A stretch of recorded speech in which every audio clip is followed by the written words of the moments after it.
Salam mehriban dogonlar, edi dilleşer. Aman otursunuzmy, gowumjan sarlyklaryňyz nähili ýagdaýlar. Dünýä türkmenläriniň erkensiz media toparynyň başlygy, ýol başçysy Ragip Kamil İlbegi bugün biziň myhmanymyz, myhmançylykda. İlbegi biziň diýarymyza hoş geldiňiz. Evet, hoş bulduk. Çok sağ olun. Mehriban dogonlar, edi dilleşer. Bilşiňiz ýaly 27-nji oktýabrda Türkmenistan döwletiniň döredülen gününi, ýaş toýuny gutladyk. Şeýle-de garaşdyrlygymyzyň gününi, toýuny gutladyk, belledik. Şu seneler münasibetli bizem öz towgatlamyzy taýýarladyk. Bütün dünýä türkmenlerine, Türkmenistanyň raýatlaryna, watandaşlaryna. Ine şu günem Ragip Kamil İlbegi bilen erkensiz media topary dünýä türkmenler üçin nähili gowdatlar taýýarlady, buçlukly habarlar bar. Şonu size eşitdirmek istedik Türkmenim kanalyna. Ne sözü İlbegine berýän. İlbegi nähili buçlukly habarlar, täzelikler bar dünýä türkmenler üçin. Söz sizde. Sağ olun, teşekkür ediyorum. Öncelikle hem size teşekkür ediyorum hem de Dünya Türkmenleri Demokrasi Platformu'na teşekkür ediyorum. Oğuz Hamlesi Birleşim Kuraması'na teşekkür ediyorum. Çünkü bizim bir derdimiz vardı, Dünya Türkmenleri ve öncelikle de Atavatan Türkmenistan. Türkmenistanlar için, Dünya Türkmenleri için neler yapabiliriz? Bunu düşünüyorduk. Bu bizim en önemli derdimizdi. Ve siz de birlik ve beraberlik içerisinde çok güzel işler ortaya çıkarttık ve böylelikle Erkin Ses daha güçlü bir medya platformu haline geliyor. Bunda sizin ve Dünya Türkmenleri Demokrasi Platformu'nun da önemli bir katkısı var. Ondan dolayı sizlere çok teşekkür ediyorum. Çünkü siz 1994 yılından beri de Türkiye'de, Türkmenistan'da gazeteciliğin yanı sıra siyasi bir aktivist olarak da mücadele ettiniz. Yani bugün aktivist kelimesini Türkmenlerin pek çoğu yeni duyuyor. Ben 1990'da dünyaya geldim. Siz 94'ten beri bu mücadelenin içerisindesiniz. Yani neredeyse benim yaşım kadar bu mücadelenin içindesiniz. Dolayısıyla siz sadece Dünya Türkmenleri için veya Türkmenistanlı bir gazeteci değilsiniz. Aynı zamanda bağımsız bir aktivistsiniz. Keza daha önce yapmış olduğunuz dernek çalışmaları da bunu kanıtlayan cinsten. Avrupa'ya geldikten sonra da Türkiye'deyken de benim tuzum kuru, benim keyfim yerinde demediniz hiçbir zaman. Daima millet için çalıştınız, çabaladınız. Bu gerçekten takdire şayan. Bundan dolayı ben sizlere teşekkür ediyorum. Dünya Türkmenleri Demokrasi Platformu'na teşekkür ediyorum. Ben Dünya Türkmenlerinden güç alıyorum. Onların ilhamıyla, İnşallah. Onların katkılarıyla. Çok çünkü Devlet Bayhan kendi başına hiçbir kimse değil. Hı. Yani benim Dünya Türkmenlerine, insanlığa hizmet etmemi sağlayan Türkmenlerin verdiği destekler, onlardan gelen malumatlar, onlardan gelen haberler, resimler, videolar, onlardan gelen hayır dualar, teklifler, temenniler, beklentiler, yani bunlar sayesinde mutfaktan yemek istiyorum. Evet. Ben buna şahidim çünkü pek çok yere bunun konuşması oldu. Hatta bazen biz de yine bu Türkmenistanlar gibi bazen ruhtan düştük, moddan düştük. Dedik ki aman ya boş ver, yani kıymet bilmiyorlarsa yapmayalım, başka şeyler yapalım. Ondan sonra acaba neler yapabiliriz? Siz şunu söylediniz. Ben bu zamana kadar Dünya Türkmenlerine hizmet ettim. Devlet Bayhan eşittir Dünya Türkmenleri oldu. Bu şekilde programlar yaptım. Azatlık'ta, TRT'de, işte Avrasya kanalında böyle programlar yaptım. Ben kendimi Dünya Türkmenlerine adadım. Yaşım da geldi 44'e. Şu saatten sonra başka bir şey yapmak istemiyorum. Ömrünü Türkmenlere, Türkmenciliğe adayan bir Türkmen olarak mücadelemi sürdürmek istiyorum dediğinizde ben de çok sevinmiştim. Çünkü dedim ki işte tamam, aradığımı buldum. Gerçekten kararlı bir insanla karşı karşıyayım demiştim. Sevindim. Tabii Erkin Ses'e ben sizden bağımsız olarak başlamıştım bu çalışmaya. Hatta ben bazı programları hazırladık. Daha sonra birlik beraberlik içerisinde çalışmaya başladık. Bizim Erkin Ses'teki amacımız nedir? Şimdi ben aktivistlik nedir denilirse aktivistlik tanımına en uyan insanlardan bir tanesi benim. sizsiniz, pek çok insan var. Ama kendimizi aktivist olarak tanıtmaktan ziyade veya siyasi bir karakter olarak tanıtmaktan ziyade ya da işte 500 tane like, 1000 tane yorum yazarsanız sizin lideriniz olurum demekten ziyade bir şeyler yapıyoruz insanlara. Bizim sevmiş olduğumuz iş, beğenmiş olduğumuz iş gazetecilik, televizyonculuk. Artık çağ değişti. Gazete, dergi, tamamen her şey görüntülü mecra haline döndü. Biz de YouTube'dan başladık. Erkin Ses'i kurduk. Daha sonra Erkin Ses Türkmence başladı ki siz bunu tek başınıza götürüyorsunuz. Çok teşekkür ediyorum. Erkin Ses Türkmence'de Dünya Türkmenleri, İl Gün ve Devleti Maslahat programlar var. Ardından bize böyle İsveç'ten bir dostumuz dedi ki ya ben dedi kendi halkım için bir şeyler yapacağım. Neler yapabiliriz diye konuşurken size katılacağım dedi. Katılmak istiyorum. O halde tamam. Erkin Ses Rusçayı kurdu. İnsanlar düşünebilirler ya bunların arkasında kim var diye. Bizim arkamızda olanı açıklamak istiyorum ben. Bizim arkamızda halk var. Bizim arkamızda Dünya Türkmenleri var. Bütün gücü Dünya Türkmenlerinden alıyoruz. Bu nedenle sizlere çok teşekkür ediyorum. Çünkü sizlerin varlığı bizlere manevi bir destek. Yani birilerinden para, pul, maddi bir destek yok. Dikkat ederseniz ben şimdi dikkat ettim aklıma geldi. Benim üzerimde genelde hep aynı gömlek var. Çünkü öyle giyineyim, şunu alayım, bunu alayım derdim yok. Sadece aklımda hizmet. Hatta bu aralar o kadar yoğunum ki saçı sakalı bile bıraktım yani şeylere. Hiç berbere gidecek vaktim yok açıkçası. Evet. Bir de karantina dönemi. Böyle de yakıştı zaten, beğenenler oldu. Ama iş şu, yani şakayı bir kenara bırakırsak Türkmenlerin tarihinde olmayan bir şey oluyor. Biz bir halk medyası kuruyoruz.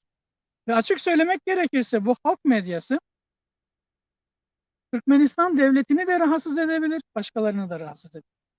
Çünkü biz halkız, bu topraklarda yaşıyoruz, bu ülkelerde yaşıyoruz ve hakkımız olanı alacağız. Oranın vatandaşı olalım ya da olmayalım. Kanuni haklarımız varsa, uluslararası hukukun bize sağlamış olduğu haklar varsa bunu alırız. Ve bunun mücadelesini yapıyoruz. Peki neyle? Birincisi halkın duasıyla, halkın güzel yorumları, beğenileri, özellikle bu videoları paylaşıp başka insanlara duyurmaları çok önemli. Şimdi bazı insanlar diyebilirler, ya ben de size katılmak istiyorum ama ne yapabilirim? Ya da yüzümü göstermek istemiyorum. Sesimi duyurmak istiyorum ama sesimden de tanınmak istemiyorum. Ne yapayım? Çok basit.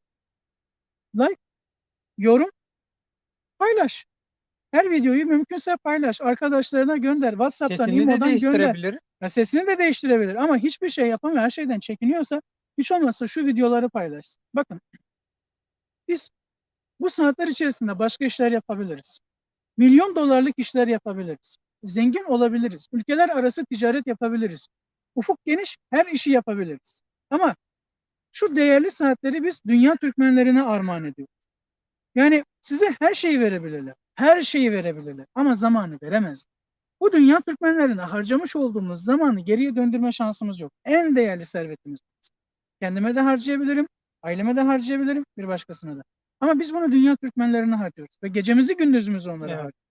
O yüzden onların destekleriyle biz bunu başarabiliriz. Ve hiçbirinden bize para gönderin demedik bu zamana kadar, istemiyoruz. Paran cebinde kalsın. Keşke biz zengin olsak da her birine böyle bağışlarda, desteklerde bulunsak, biz versek. Ama parayla pulla işimiz yok, bizim işimiz yürekle. Eğer yüreği varsa bir adamın, derdi böyle tamamen dünya Türkmenleri ise, Türkmenistan'ı değiştirmekse veya dünyadaki Türkmenistanların, Güney Türkistanların, İran Türkmen Sahraların, Karakalpakistanların, Türkiye'lilerin onur içerisinde erdemli bir şekilde yaşaması, başını yere eğmemesi, daima başı yukarıda dik bir şekilde, onurlu bir şekilde yaşamasıysa bizler bu mücadeleyi yürütmek istiyoruz. Medyayla başlayacağız, YouTube'la başladık, internet televizyonu olacağız, ardından radyo olacağız. Bu süreç içerisinde biz bir taraftan da sivil toplum örgütlerini güçlendiriyoruz. Sivil toplum örgütleriyle çalışıyor. Yani Erkin Ses öyle bir hareket oluyor ki hem elinde medya gücü var, hem elinde dernek, sivil toplum örgütü gücü var. Şimdi biz her şeyimizi de ilan etmek istemiyoruz. Çünkü ilan eden insanları görüyorsunuz ki hiçbir şey yapamadan engelleniyorlar. Dolayısıyla Biz işimizi yapıyoruz. Yapıldıktan sonra duyuluyor, biliniyor ki ha bunlar bunu yapmışlar. Şu zamana kadar yapmış olduğumuz işler bunu gayet güzel kanıtlıyor. Dolayısıyla bizim şu aşamada halktan istediğimiz desteklerini devam ettirsinler, korkmasınlar. Ya kimse yok demesinler. Biz varız. Biz varız. Yani ve güçleniyoruz. Bizim gibi düşünen pek çok insan var. Yani bizde akıl var, diğerleri akılsız. Bizde bilim var, diğerleri bilimsiz değil. Çok bilimli, çok akıllı, çok zeki, iş yapan, yetenekli, kabiliyetli pek çok on binlerce, milyonlarca insan var. Biz dünyanın en kalabalık milletlerinden biriyiz. Biz Türkmen milletiyiz. Ama sağlamcı bir milletiz. Eşeği sağlam kazığa bağlamayı severiz. Hı hı. Bu nedenle birileri iyi bir şey yaptığında biraz böyle ağır kanlıyız. Ha bakarız, ha tamam bu yapıyor. Şu an Türkmen halkı deneme yanılma geçti. Pirincin taşlarını ayıkladı. Taşlar döküldü. Kimin ne olduğu anlaşıldı. Akkoyun, Karakoyun ortaya çıktı Çıktı. ve şimdi destek zamanı, şimdi iş zamanı. Dolayısıyla Katılımlar da oluyor. tabii ki katılımlar oluyor. Yani iş yapabilecek olan insan geliyor. Kimi insanlar konuşuyor. Şöyle olur, böyle olur. Kimi insanlar akıl veriyor, fikir veriyor. Şöyle yap diyor. Kimi insan da diyor ki ben şunu yapacağım diyor ve geliyor yapıyor. Dolayısıyla bu çok önemli. Ben böyle insanları istiyorum. Birlikten kuvvet doğarmış. Eğer ki bu Türkmen arkadaşlar, Türkistanlılar, Türkmenistanlılar diyorlarsa ki ben asil bir kana sahibim, benim muhteşem bir tarihim var, benim atalarım var, atalarımdan güç alıyorum, tarihten güç alıyorum, ben onurluyum, iffetliyim, şerefliyim, benim de bir yeteneğim var diyorsa buyursunlar gelsinler birlikte çalış. Ha dese ki ya ben hiç medyadan da anlamam, o zaman paylaş, bu videoları paylaş. Dilim dönmüyor, anlatmak istiyorum ama anlatamıyorum. O videoları beğen, yorum yap, paylaş. Bu kadar. Bu gerçekten basit bir şey değil. Bu önemli bir destek. Çünkü bir tane paylaşımla bir insana da ulaşabilir, 1 milyon insana da ulaşabilir. O Kesinlikle. yüzden bu çok önemli. Erkin Ses kanalının paylaşımlarını beğenip yorum yapıp paylaşmaları, Türkmenim kanalının videolarını beğenip paylaşmaları, yorum yapmaları çok çok önemli. Ve bizim gibi çalışan insanlar varsa onlar da yapabilirler. Açmıştır ama başarıya ulaşamamıştır veya modu düşmüştür. Ya ben tek kaldım, yalnız kaldım diyordur. Bize katıl hemşerim. Bize katıl, birlikte güzel işler yapalım. Şimdi İlbey, Türkmenistanlılar bir süreç yaşadı. Önemli bir fırsat vardı. 25 Eylül Türkmenistan'da bu anayasanın değişikliği, anayasa değişimi ve değişikliği ile ilgili herkes bu konuda bir şeyler yapmaya çalıştı. Ama arzu edilen birlik, beraberlik, işbirliği, güç birliği olmadığı için bu fırsat kaçtı gibi oldu ama güzel şeyler de ortaya çıktı. İşte bizim çoğu vatandaşımız diyor ki ne yapacağız bundan sonra, ne yapmalıyız diyor. Şimdi ufak tefek böyle değişik değişik protestolar da yapılıyor. Ama hiçbir şekilde bunlar dünya kamuoyunun dikkatini çekmiyor. Uluslararası işte kuruluşlar bu Erkin Ses kanalında, Erkin Ses Türkmen kanalında insan hakları örgütleri, öncüleri, uluslararası kuruluşların uzmanları, yetkililer konuşuyorlar. Diyorlar ki bir standart var, dünya standartı var. Bu standartta yapıldığı zaman daha önceden olan tecrübeler gibi e, çalışmalar yapıldığı zaman e, mutlaka dünya dikkat edecektir şeklinde.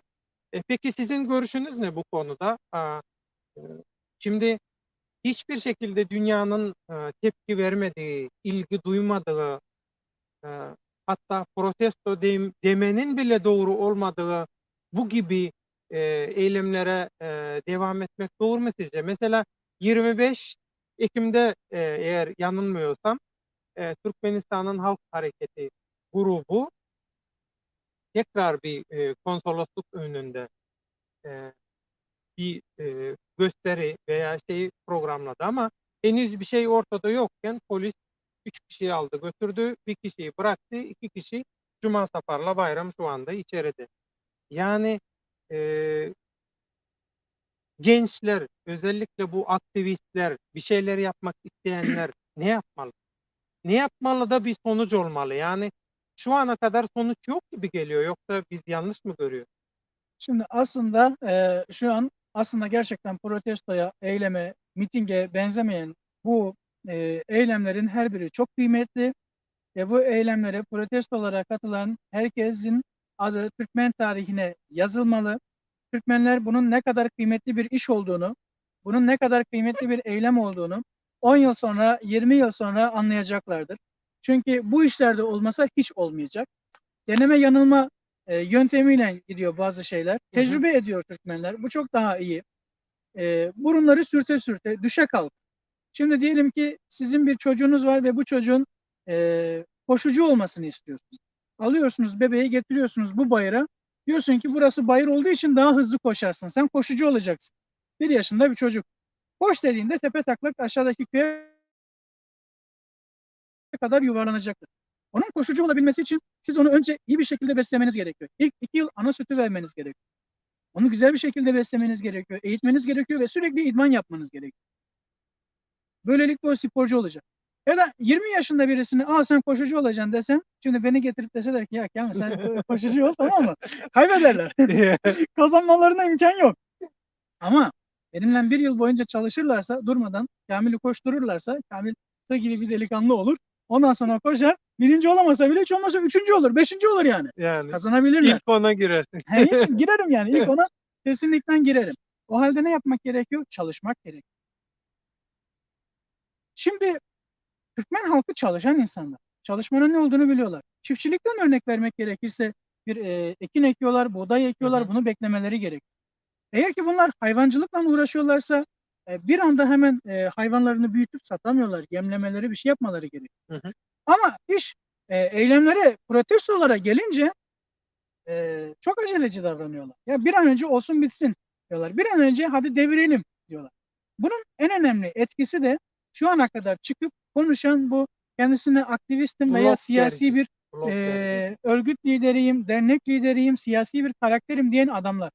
Çünkü bunların her biri hayalci, yani rüya görüp anlatan tipler gibi veya hayallerini anlatıyor. Millet de ona inanıyor, ağzını açın. Okey, ha diyor, bu böyle oluyor. Sonra bunlar olmadı. Bunlar olmadı. İnsanlar da dedi ki şu adamlar da yapamadılarsa demek ki hiçbir şey olmaz.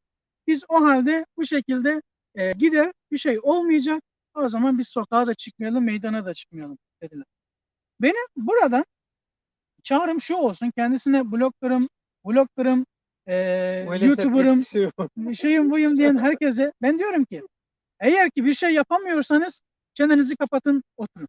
Ya bu tabu olduysa lütfen sus. Bu hani diliğin üstüne alsın. Ya çenesini kapatsın, sussun, otursun ya da iş yapsın. İş yapsın. Ama bakın demiyorum ha. İş yapma, otur demiyorum. İş yapma, otur demiyorum. İş yap. Bunu defalarca da söyledik. Nasıl olması gerektiğini defalarca söyledik. Eldeki verileri okumak zorundasın. Halkını tanımak zorundasın. Ama hiçbiri halkını tanımıyor. Türkmenistan'dan haberleri yok. Türkmenistan'ın şartlarını bilmiyorlar.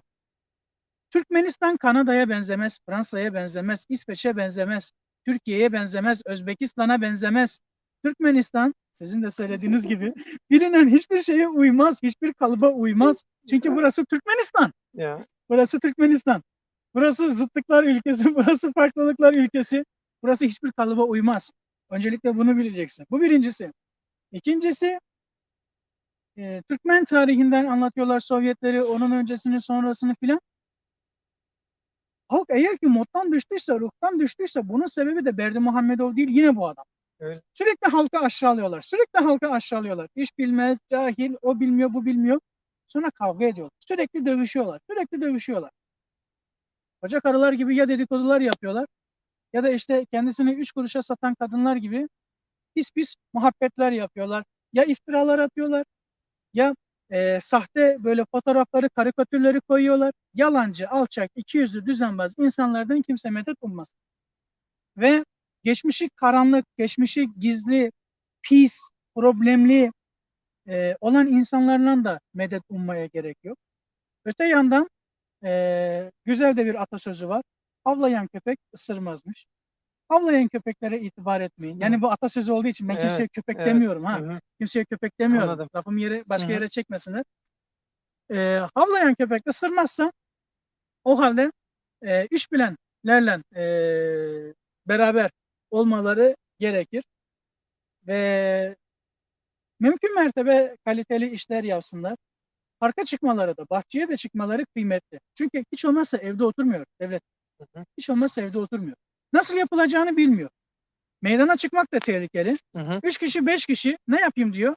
Caddeye mi çıktım diyor. Veya daha önce görmemiş bu zamana kadar. Böyle eylemler, protestolar görmemiş, katılmamış, bilmiyor. Ama yeni yeni öğreniyor. Bunun ben daha önce de söyledim. En az 3-5 yılı var. En az 3-5 yılı var. Eğer ki halk kararlı olursa, bakın ben şunu söylüyorum. Pek çok yolu var. Ya Berdimuhamedov istifa edecek gidecek.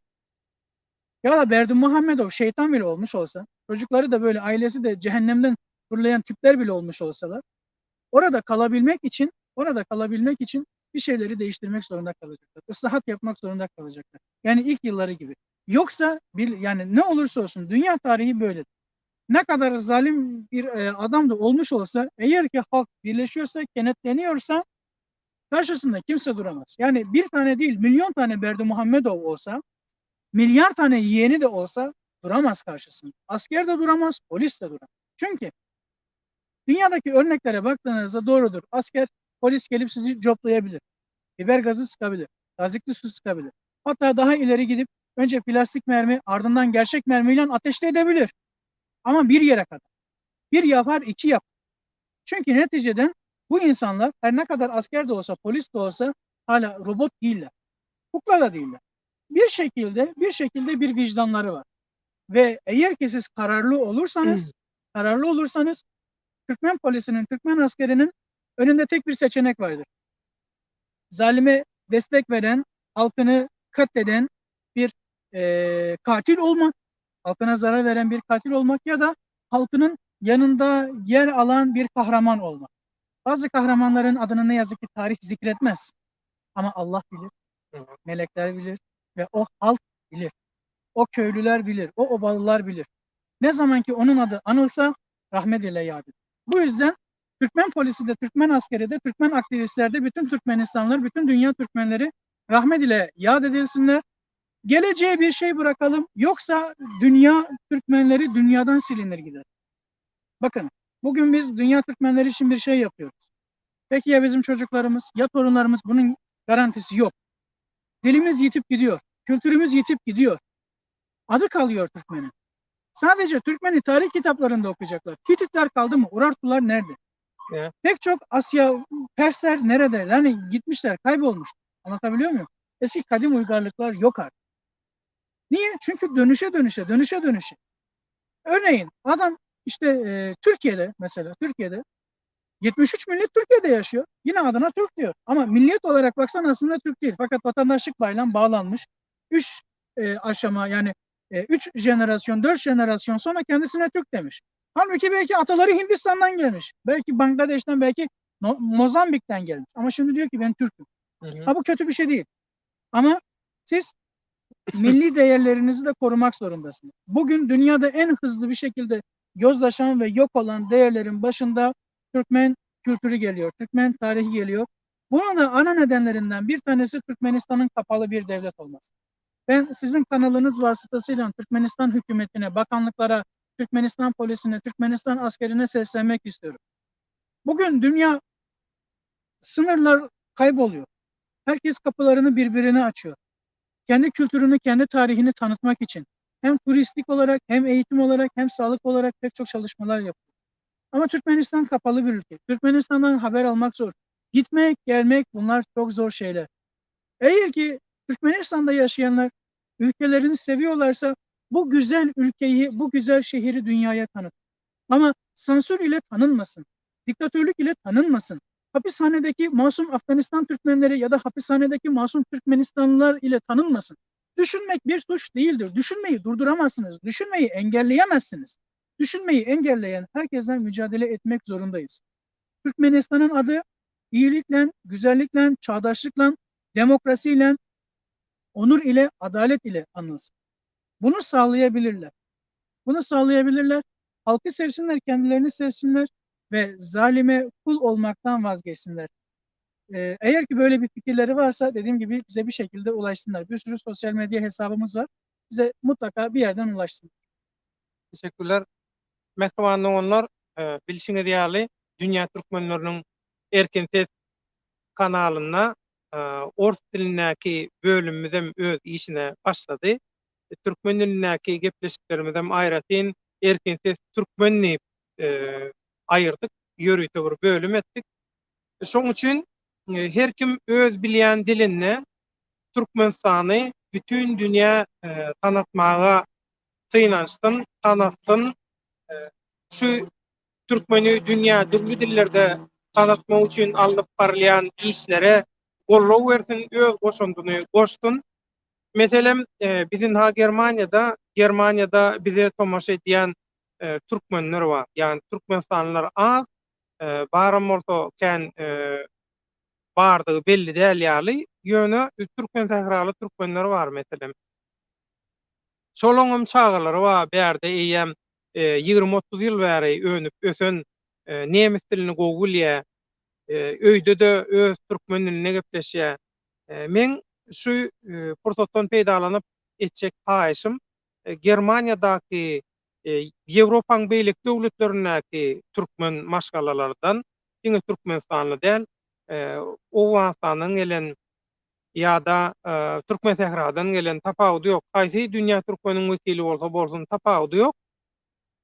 Şu öz gepleýän dilini, şo öz ýaşaýan ýurdunyň dilini türkmenleri erkin ses kanalynyň dünýä tanatmaga kömek etmek. Meselem şeýle diýip bilersiňiz, ben telewizioniýa çykmaga utanýan, men özüm görkezmek islämok. Ýöne men sesim bolsun, sesim bilen çykyş etmek isleýän ýa-da men sesime mütkedip bilersiňiz. Ýöne men meselem nemis diline türkmenler tanatmak isleýän. Türkmenler kim? Türkmeniň sunwaty, Türkmeniň tagamy, medeniýeti, el işleri, el hünärleri, türkmen zananlarynyň durmuşy, türkmen zananlarynyň hakykatdan hem deňi taýyp bolmaýan öz el hünärleri, ýa biziň zergärlik, ýa-da biziň atlarymyz, biziň milli baýlyklarymyz, milli aýratynlyklarymyz. Bulary her kim öz bilýän dürli diline erken ses kanalynyň gurrun beren wagty biziň hakyky medeniýet hazynamyz, arhivimiz dörýär. Bu hemmämiziň arhivimiz. Şeýlelikde biz dünýäň özüni çekip bilýär.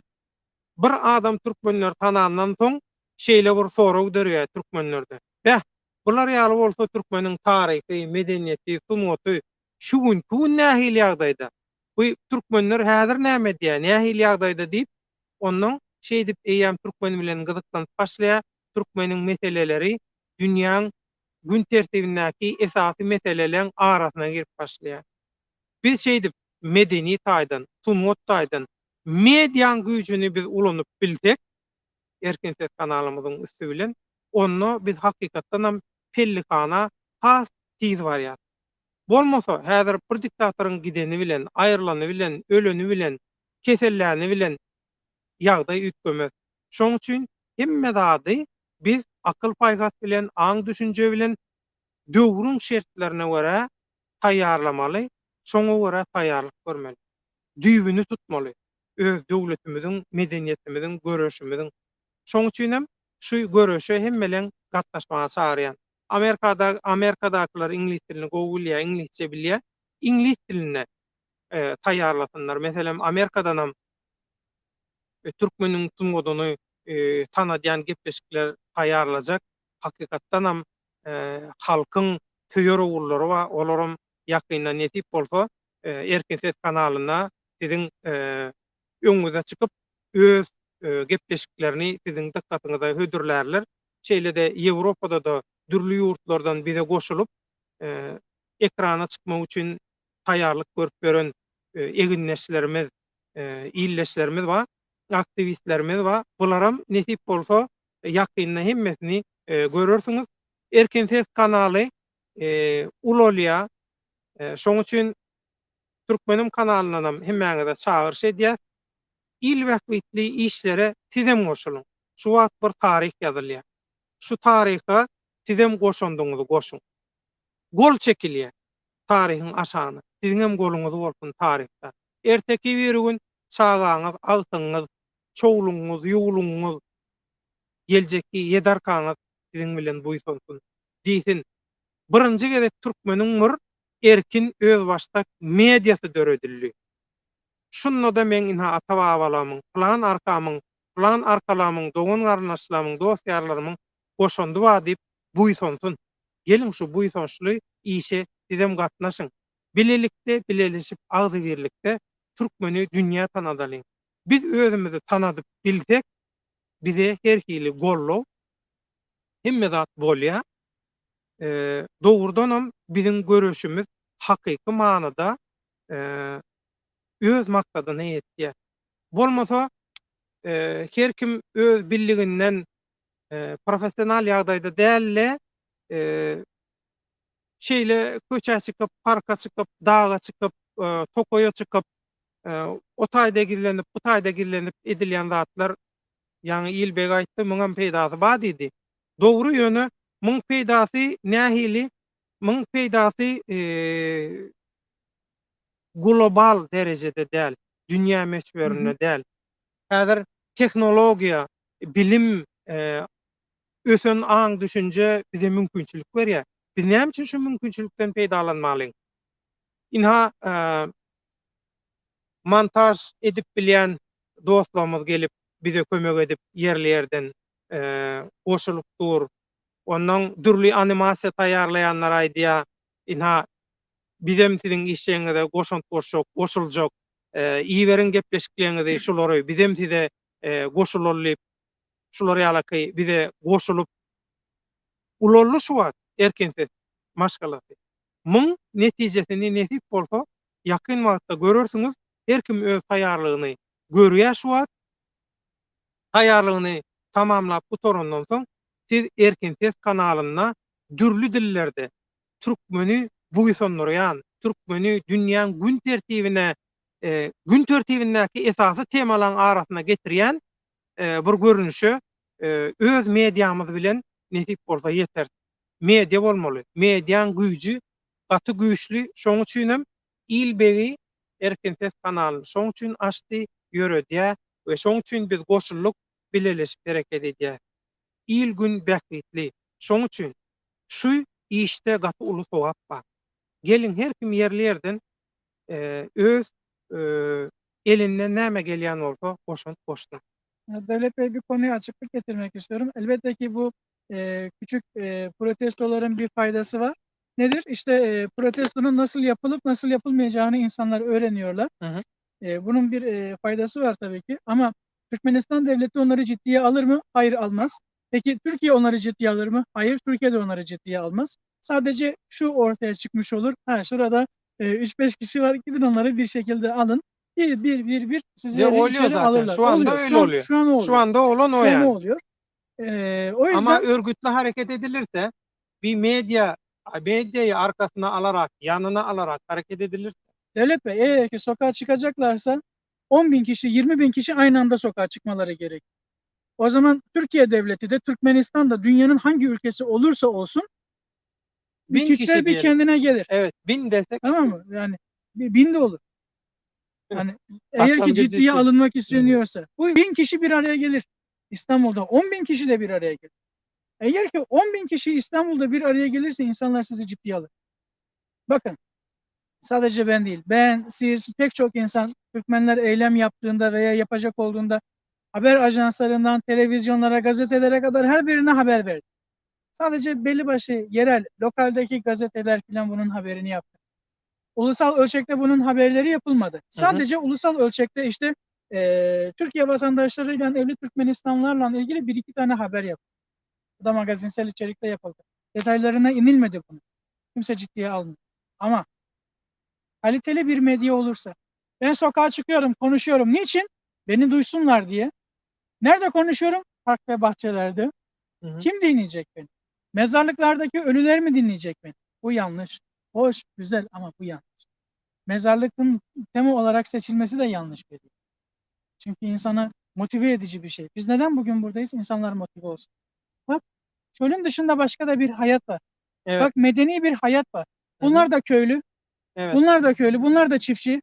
Ama bakın villalarda oturuyorlar. Havuzları var. Jiplere biniyorlar. Bunlar da Evet. çiftçi. Bunlar da buğday Ben ekiyorlar. şöyle göstereyim. Bunlar da buğday Siz ekiyorlar. konuşurken. Bunların da hayvanları var. Evet. Onların da koyunları var, keçileri var.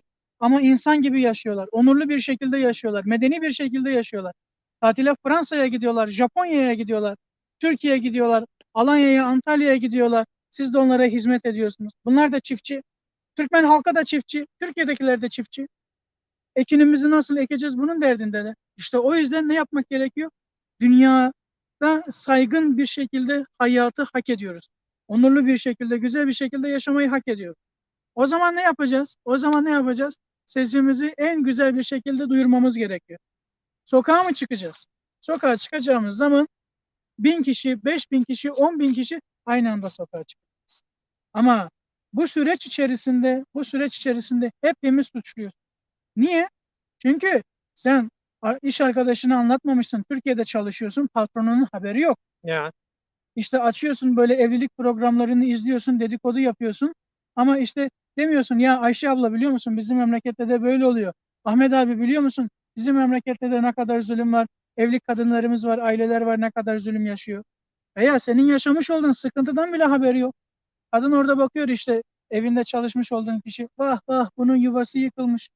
Kadın Türkmenistan'da kadın demiyor ki ben 10 yıldır 5 yıldır memlekete gidip çocuğumu göremiyorum. Benim de yuvam yıkıldı gitti Ya. diyemiyor. Niye? Bunun sebebi de biziz. Türkiye'de şimdi anlattığımızda kimse inanmıyor. Diyor ki dur bakalım orada ya mantık dışı diyor bu kadar. Çok fazla mantık dışı var ve kimseden şikayet yok. Hı hı. İşte burada bir problem var. Heh, neden sokağa çıkanları kimse dikkate almıyor? Çünkü ciddi yapılan hiçbir iş yok. Profesyonel. Profesyonelce yapılan hiçbir iş yok. Mantıkça yapılan hiçbir iş yok. Siz Aksaray'da gün bol dediğinizde birileri der ki bunlar herhalde ya bir basketbol ya da bir futbol Futbol fanatiği. fanatik Gümbol. Ne Hı hı. yani Gümbol bir spor Futbol. mudur? Futbol gibi bir ayakla mı Gol, oynanır? gol, Elle gol. mi? Hmm. Gümbol. Bunun bir anlamı yok. Bunun Türkiye'de bir karşılığı yok. Bunun Dünyada da garip. Amerika'da da yok. Amerika'da da. Nerede ne yapıyorsanız oranın diliyle yapmanız gerekiyor. Bir de yani benim en çok şaşırdığım şey neydi biliyor musunuz? Hı. Yani Sovyetlerden çıkıp işçi örgütlenmesinin olmaması. Yani örgütçülüğü bilmemek, örgütlü çalışmanın anlamını bilmemek. Sovyetlerden çıkıp bencil olmayı ben henüz anlayamadım. Sovyetlerden çıkıp egoist olmanın anlamını ben anlamadım. Sovyetlerden çıkıp emeğin gücünü, birliğin gücünü, kolektif hareketin gücünü bilmeyen insanlarla karşılaşmak gerçekten beni çok şaşırttı yani. Sovyetlerin çünkü sosyalizmin ana temasında bu var. Birlikten kuvvet doğar. Evet. Birlikten kuvvet doğar ama bizim halkımız yalnız kalmayı çok seviyor. Bu yüzden evet bu eylemler, protestolar yerli yerindeydi, yapıldı. Şu an biz neyi öğrendik? Böyle protesto yapılmaz. Bunu öğrendik. Evet. Bunu öğrendik. Başka ne öğrendik bu He. süreçte? Bu süreçte medyanın önemini öğrendik. Evet. Basın çalışmalarının önemini öğrendik. Bu süreç içerisinde yalnız kalırsanız 3 kişi 5 kişi kafanıza göre hareket ederseniz sizi hop tutup çekerler. Bunu gördük, Ya, öğrendik. ya işte. O zaman birlik beraberlik içerisinde yaşayacaksın. Şimdi beni sevmeyebilir. Benimle evlenecek değilsin ya. Ya o kadar. Sizi sevmeyebilir. Ne Yani. yapacağım? Bütün ömrümü seninle geçirecek değilim ya. Şimdi senin derdin ne ya? Bir saniye. Derdin ne? Türkmenistan mı? Evet. Dünya Türkmeni olarak bir derdin mi var? Ya benim de bir derdim. Tamam mı? Diyelim ki ben komünistim. Sen de çok dindar bir Müslümansın. Ama kardeşim biz Türkmen miyiz? Biz aynı ananın, aynı babanın evladı mıyız? Evladı. Ben hiç ateistim, hiç Allah'a da inanmıyorum. Bu tartışmaya girmeye gerek yok. Ne yapacağız? Ateist, Müslüman, ateist, Hristiyan tartışması binlerce yıldır yapılıyor. Bunun çözümü yok. Yani. Ama biz bir yerde yaşamak istiyoruz. Nerede? Türkmenistan'da. Tamam yaşayalım güzel kardeşim. Bir problem var. Gel o problemi çözelim. Sen namazını mı kılıyorsun? Sen Buda'ya mı tapıyorsun? Ne yapıyorsan yap. Heh. Öncesinde adam rüşvet mi yedi? Ama şimdi değişti mi? Yahu değişebilir. İşte tarih ortada. Tarih ortada. İnsanların fikirleri sürekli değişiyor. Ben buradan bir çağrım olsun. Hı hı. İnsanların böyle ayıbını açmayı falan terk etsin. İftirayı, Evet. yalanı filanı terk etsinler. Bunun bir faydası yok. Onun bir faydası yok. Sen 30 yıl önce neredesin demenin de bir faydası yok. Hı hı. Bugün insanlar bir şekilde akıla bam etti, akıllarını başlarına aldılar, bir şey yapmaya çalışıyorlar. O zaman ne yapmak gerekiyor? Destek olmak gerekiyor. Adamın biri de sordu. Sen 28-30 yıl önce neredeydin? Anamın karnındaydım hemşerim. 30'uma yeni girdim. Ya. Ya bırak da ne yapayım? 10 yaşımda mı yapacaktım ben senin için Ama bir şey? şimdi bunu diyen adam bir taraftan şeyle de ilgilenmiyor. Yani bu Türkmen demokrasi erkinlik mücadelesinin tarihiyle de ilgilenmiyor. Onu söyleyen İlgilenmek bile de istemiyor. Yani hatta bir hafta önce yapılan işi bile onu bile duymak, öğrenmek istemiyor. Ama öylesine konuşuyor yani. işte Rus ayıp. Evet. Peki ben çok Evet. teşekkür ediyorum Ben sizlere. teşekkür ediyorum. Ayrılmayın. Şurada birkaç tane şey var, yorum var. Eğer orada soru falan varsa Abi ben size ileteceğim. buyurun. Şimdi bakalım. Evet. Yunus Yunus Gen demiş. Bu türkü niye aramıza katıyorsun? Hiç haçanam Türk'ten Türkmen'e dost olmaz demiş. Hı. Ragip Kamil sen pezevenk e, ne şeye karışıyorsun demiş. Türkmen'in hayatını. Neyse bu vatandaş O işte Rus ayısının adamı, ben tanıyorum hepsini. ha evet böyle bir garip neye şey yaptığı belli olmayan insan kılıflı, tamam mı, ama insan olamamış, insana benzeyen böyle garip adamlar var. Böyle yorum yazılır mı?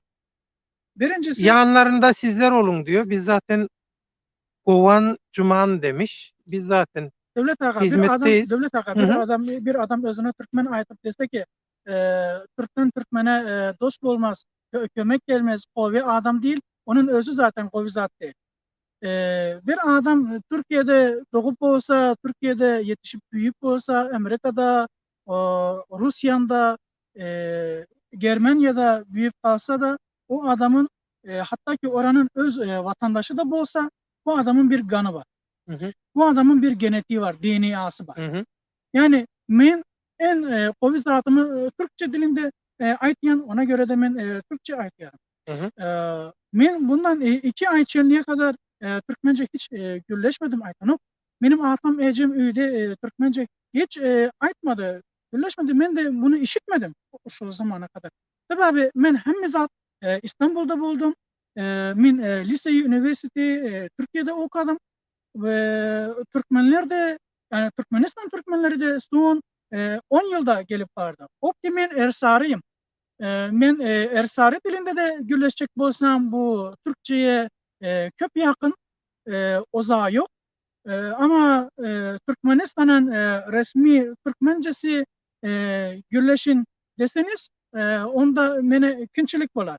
Ama men zaten Ersarıyım. Benim atam Kerki valisi, dedem Kerki valisi Mehmet Murat. Men Hazreti İsa'nın torunlarındanım. O ki bir adam dese ki bu adam Türkmen değil, bunu neden içinize kattınız? Burada bir adalet mücadelesi birliği. Bu adalet mücadelesinde, bu onur mücadelesinde beyleki devletlerden, beyleki adamlardan birisi de çıkıp gelse dese ki ben size kol dağ vermeye geldim. Biz ona ne mi demeli? Sen al özün yitip git buradan mı demeli? Yok, öyle değil. O zaman biz bu adama aytmalı ki gel kardeş, sen de burada bir özümüz bir iş yapalım. Beyleki adam gelmiş, biz bu nehli bir fikir ediyor bu adam, ben düşünüyorum. Yani bu çok mantıksız, saçma, ahmakça. Ona göre ki ben subut ettim mi? Ben Türkmen mi değil mi? Evet.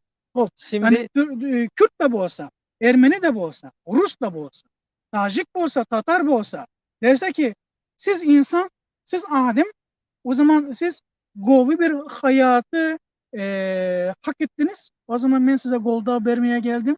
Biz demeliyiz ki gel kardeş, hoş geldin. Bu kadar. Best. Şimdi burada Govan Cuman diye bir tomoşaçımız var. Demiş koronadan dolayı çıkamıyoruz. E,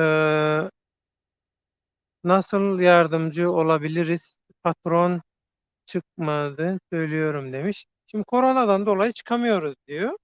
İşte Allah. büyük bir ihtimalle tamam, koronadan dolayı çıkamayabilirsiniz ama çıkmaya da gerek yok yani. İşte silahınız bu, parmaklarınız. Yani buraya bu yorumu yazabildiyseniz demek ki parmaklarınız çalışıyor, kafanız çalışıyor. Parmaklarınızla paylaşarak, yorum yazarak. Bugün bugün devletler e-devlet formiyasına dönüştü.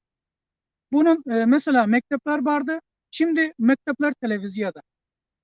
Muallimler öz dillerini matematik bu olsa, fen bu olsa, kimya bu olsa bunu televizyondan, internetten ayıklıyorlar. Twitter'dan, Facebook'tan bu humanist örgütler, dernekler bunların hepsi bir araya gelip iş tutuyorlar. Protestolar yapıyorlar, mitingler yapıyorlar. Bundan evveli insanlara öz dillerinde tweetler atıyorlar. Twitter yani çok mühim bir programa. Twitter'dan insanlar bir şeyleri uyandırabilirler. Twitter'da gündem olabilirler. Ben buna aittim defalar. Ben bunu Düşünürdünüz ha o. defalarca ama bir adam yok düşünmedi. Yani ne yapalım? Yani ata binelim, kılıç kuşanalım, Aşkabat'ı mı kuşatalım? Yoksa hemmemiz öyle bir olup İran'dan, Afgan'dan, Kazak'tan, Kırgız'dan, Hazar'ı yüzüp ne yapalım? Türkmenistan'a mı gelelim? Bunun Çözüm değil ki. hayır Çözüm bunun değil. faydası yok. Hı hı. Bunun faydası yok. Yani Şu an kanunu bozuyorsun. Bir devletin sınırını ihlal ediyorsun. hiç gerek. Hiç gerek. Yani Şimdi otursun evinde. provokasyon. Şimdi otursun evinde. Devrim nasıl yapılır öğrensin.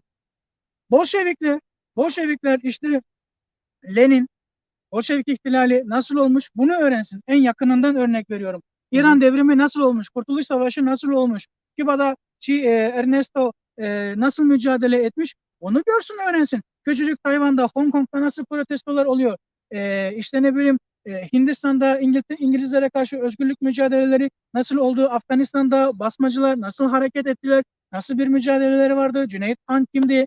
Ondan sonra Gaygusuz Atabayev kimdi? Bunları öğrenebilirler. Bu süreç içerisinde okusunlar, pişsinler, bunu uygulamaya döksünler. Ondan sonra ses mi gönderecek, video mu gönderecek, gönder Erkin Ses'e yayınlayalım. Şimdi Erkin Ses olmuş 6.000 kişi. Bunun olması gerekirken 60.000 kişi. Şimdi burada bir problem var. Mesela bu arada Muhammed Deveci Beyefendi'ye geçmiş olsun ben yeni öğrendim. Kanalına bir şeyler olmuş. Bloke mi olmuş? Bir Yani şey bloke olmuş. olmuş ama inşallah açılır. Ve neyse onun 14 bin abonesi vardı. Daha önce Erkin Türkmenistan'ın 30 bin abonesi vardı. Biz milyonlarca Türkmenistanlıyız diyoruz. Hadi Türkmenistan'da bu adamlar internete giremiyor da Türkiye'de, Amerika'da, Rusya'da, Fransa'da, orada burada yaşayanlar ne olacak? Ya hiç olmazsa abone ol hemşerim. Hiç olmazsa destekle. Yani bu süreç 3 yılı 5 yılı bulur. Bu kadar şikayet etmelerine gerek yok. Bu kadar şikayet etmelerine gerek yok. Bakacaklar, kıyaslayacaklar, tartacaklar. Hı hı. Bu adam kaç kilo geliyor? Buna bakacak. Ondan sonra bu adam adamsa o zaman onunla beraber adam gibi işler edecekler. Bu kadar. Bunun derdi de dermanı da bu. Evet İlbey'i, başka da soru yok.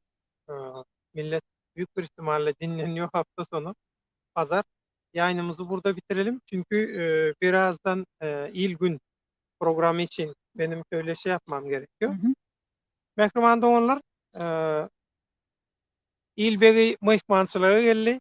Şoň üçin gelende göre fırsatdan peýdalanyp İlbegini size görkezmek istedim. İlbeg bilen bile eee taýýarlyk görýän, siziň üçin türkmeni dürli dillerde tanatmak isleýän, türkmeni dünýädäki, dünýäň gün tertibindäki esasy meseleleň birine öwürmek isleýän eginleşlerimiz, oglan gyllamaz bölümi bize goşulyp işleşip görler, taýýarlyk görüp görler. Şu zatlary size bir buşlamak istedik, habar bermek istedik. Käbir tomoşaçylarymyz ýazýar, hani sizin gepleşiklerinize dowam edin. Ýygy-ýygydan özüňizi görkezip duruň diýip Loryalyk aýdýarlar hemmäňizem sag bolun, toýuňyza gaýtyn. Elbetde toý saçakly gatnaşyp durarys. Diňe bir ekranlarda däl, maşgalalarymyz bilen, çagalarymyz bilen, çoguluklarymyz bilen, hemmäňiz bilen hemişe ata watanyna bir türkmeniň ýaşaýan bir ýeri bar bolsa, şäheri, ýurdu bar bolsa, şo taýda da hemmämiz bililikde toý saçakly gatnaşyp durarys. Muň hiç ýeli nemes ýok. Bu bolmajak zat däl. Bileleşdik, agdy birlikde hereket etdik. Her kim bu mukaddes görüşe öz goşundygyny goşsa, bu bolmajak zat däl. many başaryp biler. Seljuk diýip bir gowy tomaşaçymyz bar. Olam bir tesbir ýazypdyr. Onam okaýyn. Ondan soň ýerde ýaýlymyzy tamamlaly.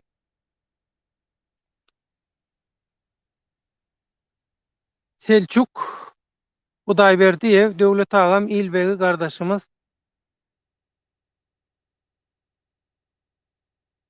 başy çaşmasyn biziň günümize düşüp görmeseň şu ýurda ýaşap görmeseň Türkmenistanyň ýagdaýyny düşünmek mümkin däl demiş. Yaşamayınca bilmiyorsun şeklinde. Hı hı. Evet, bugün bu kadar. Türkmenim kanalında İlbegimiz mehman boldy. Bize mehmançylyga geldi. Şu pursatdan peýdalanyp aýdyşmaýaly. Şäher gezip, ýurt gezip, bir türkmen derwişi ýaly, türkmeniň erkinlik göreşine, türkmeniň media göreşine goşunt goşmak isleýän, gatnaşmak isleýän eginneşlerimiz, ýürekdeşlerimiz, sırdaşlarymyz, gardaşlarymyz şular bilen bile şeýdip duşuşyp gepleşikler geçirip ýör. Ýolugura geldi. Meňe mehmanym boldy. Sag bol, taňry ýalkasyn edýän aladalaň üçin hemmesiniň ömrü köp bolsun, bereketli bolsun. Türkmen halkynyň täze taryhy ýazylýa we türkmeniň ilkinji gezek bir halkara derejede, halkara standartlaryna bir mediasy görýär. Şuňa yerli ýerden başarnykly, eli hünärli illeşlerimiz, watandaşlarymyz goşunt goşýar, gowy taýýarlyk görülýär. Ýakynda hemmäňiz görersiňiz. Dürli dillerde, dürli gepleşikler bilen Erkin Ses kanalynyň gysga wagtyň içinde nähili ulanlygyny, nähili hasam işçiň täsirli ýagdaýyna gelendigini görersiňiz. Bu hemmämiz bilelikde buýsanok. Toýuňyz toýa ulaşsyn. Buýsancymyz çäkli bolsun. Türkmenler hiç wagt ruhdan düşmedi. Türkmenler sada däl, Türkmenler mal däl, Türkmenler özüni Alladan ok, Türkmenler elekden geçirýär, Türkmenler 7 ölçäp däl, 70 ölçäp bir kesýär. Şu soňky aýlarda, soňky ýyllarda demokratiýa ymtylýanlaram gowy tejribe gazandylar. Hakykatlary hemmämize çykyp subut etdiler. Şular adamlar şeýdip çykmadyk bolsa, hakykatlar subut edilmezdi. Şular ýaly gowy düşündirilmezdi. Şoň üçin mitinglere çykan, protestlara çykan, ekranlara çykan hemme illeşlerimize Allah ýalkasyn, Taňry ýalkasyn, Türkmenistanyňky raýatlaram hemmesem ullakan Taňry ýalkasyna aýdýar, sag bolsun aýdýar. Hökman şunu her gepleşiňizde şunu ýetiriň. Daşary ýurtdaky türkmenlere şeýdip bizi ruhlandyryp, ganatlandyryp bize berýän ýüreklendirýänlikler üçin, gollawlar üçin näçe Taňry ýalkasyna aýdýarlar. Emmäňiziň toýuňyza gaýtyn. Bu efirimiz şu günlükde şu ýerde tamam bolýar. Erkin Ses kanalyna, Erkin Ses Türkmen kanalyna, Erkin Ses Orsça Rus kanalyna biziň gepleşiklerimiz dowam edýär. Gepleşiklerimize goşulyň, gatnaşyň. Özüňiz gepleşik taýýarlaň ýa-da sesi beriň, surat, videoy beriň. Ýaýradyň bellikleňizi, öz teklifleňizi paýlaşyň. Türkmeni dünýä tanatmak üçin edilýän ilgün bäkbetli şu işlere hem öz goşandyňyzy goşuň. Soňky söz sende İlbegi. Mümkün mertebe bütün kanallara abone olurlarsa ya da kendilerince beğenmiş oldukları kanallara abone olurlarsa iyi olur. Bir videoyu izleyen, örnek veriyorum 10.000 kişi varsa bu 10.000 kişiden sadece 10'u abone, diğer 9.990'ı abone değil. Evet. Yani hiç olmazsa bu kanallara abone olsunlar. Birincisi o insanlara desteklerini göstersinler. Bu bir. İkincisi daha önce de söylemiştim. Berdi Muhammedoğlu hükümetini ürkütürsünüz. Çünkü bir istatistiklik yapacaklar. Diyecekler ki yani her bir kanalda işte 50.000, 100.000, 10.000, 20.000 abone var. Bunun bir ortalamasını döktüklerinde diyecekler ki işte 250.000, 500.000, 1 milyon insan şikayetçi, işte YouTube'da şu kadar insana ulaşıyor diyecekler. Bundan dolayı geri adım atarlar. O yüzden bu kanallara abone olmanız çok önemli. Sağ olun. Evet, burada Vatan Vatanım diye birisi bir yorum yazmış. Demiş tarihe geçmek demiş. Bu kadar şey mantıklı mı demiş. Tarihe geçmek mantıklı mı diye yazmış. Ne yapmalı? Öyle mi oldu? Tarafına geçmek mantıklı mı demiş. Derneğin faydası var mı demiş. Derneklerin, sivil toplum örgütlerinin elbette faydası var. Ama ne yazık ki şu ana kadar becerilmedi. Bunun için de neyin ne şekilde yapılması gerektiğini öğrenmeleri gerekiyor. Biz daha evvel dost bir derneğimizin kapılarını açtık oraya. Ama oraya gidip kavga ettiler. Sosyal medyada birbirleriyle dövüştüler. Telegram'da birbirleriyle dövüştüler. Biz de dedik ki tamam, siz kendinin başka bir yerde takılın dedik. Yani başka problemleri alıp getirmeyin. Zaten orası 20 yıldır hizmet veren bir yer. Onlar şunu dedik Devlet Bey. Ben son olarak söyleyeyim. Dedik ki konferans verelim. Ondan sonra buraya avukat çağıracaktık. Bunların her birinin planlaması yapıldı. Göçmen hukukundan anlayan avukat gelecekti. O Türkmenlerin her birinin hakkını anlatacak. İşçi olarak ne hakkı var?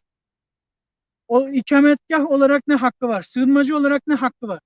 Telegram kanalında kavga etti. Telegram kanalında küfürleştiler. Birbirlerine sövüp durdular. Dernekte keza yine öyle problemler oldu. Neden biz bu problemleri yedik? Ve herhangi bir tanesinin tarafından veya birinin adamı olmak zorunda değilim. Ben bir Türkmenim, dünya Türkmenleri ve beyinlerine yazsınlar. Türkmen dedikleri bu millet Türkmenistan'dan ibaret değil. Evet. Afganistan'da, Pakistan'da, Rusya'da, Özbekistan'da, İran'da, Türkiye'de, Irak'ta, Suriye'de, ikimize Irak'tan yazdılar değil mi? Evet, Irak'tan yazdılar. Niye Bu yazdı? akşam görüşeceğim. Neden yazdı? Ahmet Yakup Hayır, kardeşim neden yazdı? yazdı. Ahmet Bey niye yazdı? Bizim çalışmalarımızı görüyor. Niçin? Çünkü onun duygularına tercüman oluyor. Neden o duygularla aynı duyguları Çünkü yaşıyoruz? Türkmen. Çünkü Türkmen. Ya Adam Irak'tan yazıyor çünkü Türkmen. O Berdi Muhammedov'un itlerini fazla konuşturmayın ya. burada yani. Evet, Çünkü Türkmen. vatanım demiş. Ne demiş? Tarafına geçmek mantıklı mı demiş. Ne yazık ki birçoğunun ne yazdığı anlaşılmıyor. Hı hı. Şifrelerle mi yazmak istiyorsunuz? Ben de anlamadım. Yani ben anlamıyorum. Yani neyin kimin tarafına geçmek mantıklı veya mantıklı değil. Goşutkan Türkmenistan Halk Hareketi näme zat üyesi çokmy maslahat berýänmi? Türkmenistan Halk Hareketi näme zat demiş. Goşutkan ilgin gepleşigimiziň şu bölüminde Türkmenistanyň Halk Hareketiniň agzalary özleri barada gurrun berdiği maksatlary, edýän işleri gepleşige tomoşa edip bilersiňiz. İsteseňiz şolaň aktivistler bilen gürleşip bilersiňiz. Olar dialoga, gepleşmäge, özüni düşündirmäge açyk. Yatyk galandan atyk galýar türkmenler. Şoň üçin hereketde bereket, hareket edibermeli. Ýaşlar şeýdip tejribe gazanýar. Şoň üçin her kim ýerli ýerden goşant goşup, gollap, maslahatyny, tejribesini berip, paýlaşyp, bileleşip dursa, her zatdan hökman bir bähbit tapıp, şonu bähbitli tarapa öwürüp bolar diýen umyt bar. Sayısı çok olsa ne olacak? Kendisi hangi grubun içerisinde? Kendisi ne yapıyor? Ülkesi için ne yapıyor? Yani neler yapmaya başladı? Önemli olan burada bu. Sayı çok olsa ne olacak? Biz 2 kişi bu zamana kadar mücadele ediyoruz. İkimiz pek çok şeyi yapıyoruz. İkimiz 200 kişinin, 2000 kişinin yapamadığı pek çok şeyi yaptık. Daha da fazlasını yapacağız. Demek ki burada önemli olan sayının çok olması değil, İş bilen, eli hünerli, yetenekli, azimli, yüreği böyle vatan sevgisiyle coşan insanların iş yapmasıdır. Sayının çokluğuna bakmasınlar çünkü bunlar bir araya gelmezlerse, birbirlerine katlanmazlarsa, birbirlerini sevmezlerse her zaman bugün adlarını Türkmen hareketi derler, bugün Türkmenistan Halk Hareketi derler, Türkmenistan Millet Hareketi derler, Türkmenistan falan hareketi derler, bir gün Kızıl Elma derler, bir gün başka bir şey söylerler. Bir sürü isim bulunur. İsim bulmak problem değil, tabela asmak problem değil. 3 kişi bir araya geliriz, hareket oluruz, 30 kişi bir araya geliriz, parti kurarız. Bunlar böyle olmuyor, bu işler böyle olmuyor. Vatanın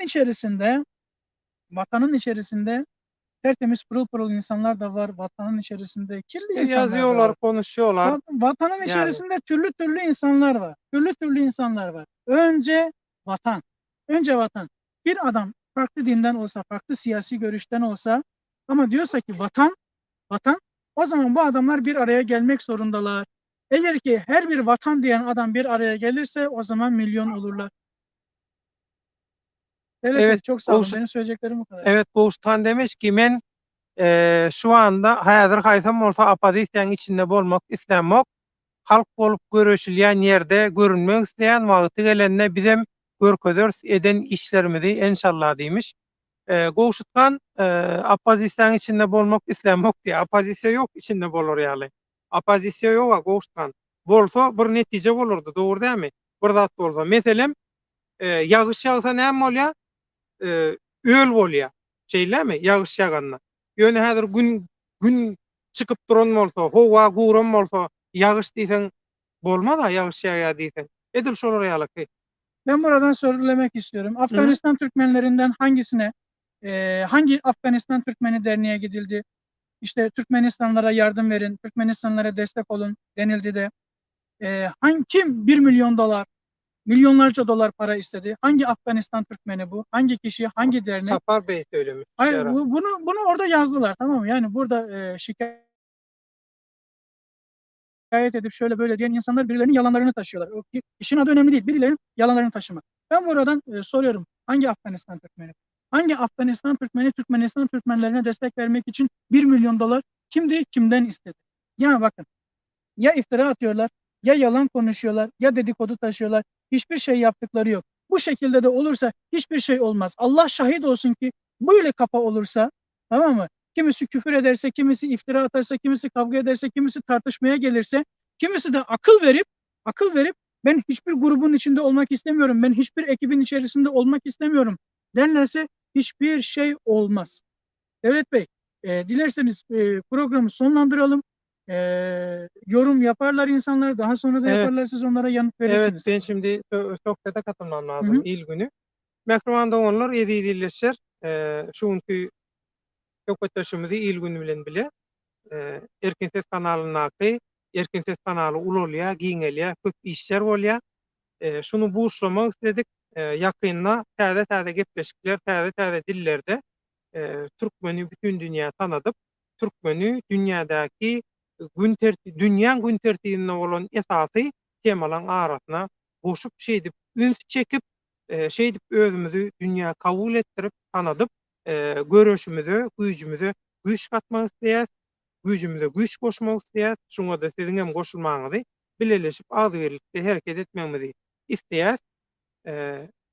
Toýlarymyz toýuluşdun. Köp sag bolun, saglykda görüşelim. Tomoş etdiňiz videolarymyzy paýlaşyň, kanallarymyza agda bolun, gollap duruň. Hökman köçäsi köp gyýrmaly bir zat etmelär. Iň azyndan eliňizde telefon we kompýuter bar, ýaýradyp, abone bolup, beğenip, agda bolup paýlaşyp bilersiňiz. Sosial mediada da biziň videolarymyzy köp sag bolun.